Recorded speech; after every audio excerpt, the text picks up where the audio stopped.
পরীক্ষার আগের রাতে প্রশ্নপত্র ফাঁসের গল্প শুনছেন। আজকে ঠিক আমি আমার বাইকের R15M এর প্রশ্ন ফাঁস করে দিব। এই বাইকটা আমরা এমন একজনকে দিতে চাচ্ছি যিনি আমাদের এই ক্যাম্পেইনের জন্য প্রচুর পরিশ্রম করেছেন, এরকম একজনকে বাছাই করতেছি। সেটা কিভাবে? আপনি 4 মিলিয়ন হওয়ার আগে 5টা ছবি তুলবেন।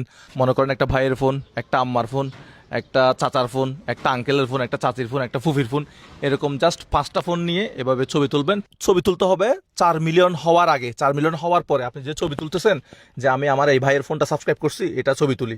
ছবি তুললে দেখা যাচ্ছে ওখানে 4 মিলিয়ন প্লাস হয়ে গেছে বা অথবা 4 মিলিয়ন হয়ে গেছে, আপনি ক্যাম্পেইন থেকে বাদ পড়ে যাবেন।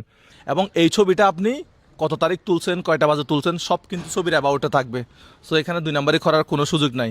পরীক্ষার আগের রাতে প্রশ্নপত্র ফাঁসের গল্প শুনছেন। আজকে ঠিক আমি আমার বাইকের R15M এর প্রশ্ন ফাঁস করে দিব।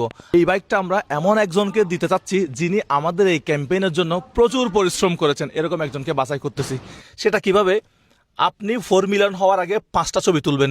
মনে করেন একটা ভাইয়ের ফোন, একটা আম্মার ফোন, একটা চাচার ফোন, একটা আঙ্কেলের ফোন, একটা চাচির ফোন, একটা ফুফির ফোন, এরকম জাস্ট 5টা ফোন নিয়ে এভাবে ছবি তুলবেন। ছবি তুলতে হবে 4 মিলিয়ন হওয়ার আগে। 4 মিলিয়ন হওয়ার পরে আপনি যে ছবি তুলতেছেন, যে আমি আমার এই ভাইয়ের ফোনটা সাবস্ক্রাইব করছি, এটা ছবি তুলি। ছবি তুললে দেখা যাচ্ছে ওখানে 4 মিলিয়ন প্লাস হয়ে গেছে বা অথবা 4 মিলিয়ন হয়ে গেছে, আপনি ক্যাম্পেইন থেকে বাদ পড়ে যাবেন। এবং এই ছবিটা আপনি কত তারিখ তুলছেন, কয়টা বাজে তুলছেন, সব কিন্তু ছবির অ্যাবাউটে থাকবে। সো এখানে 2 নম্বরই করার কোনো সুযোগ নাই।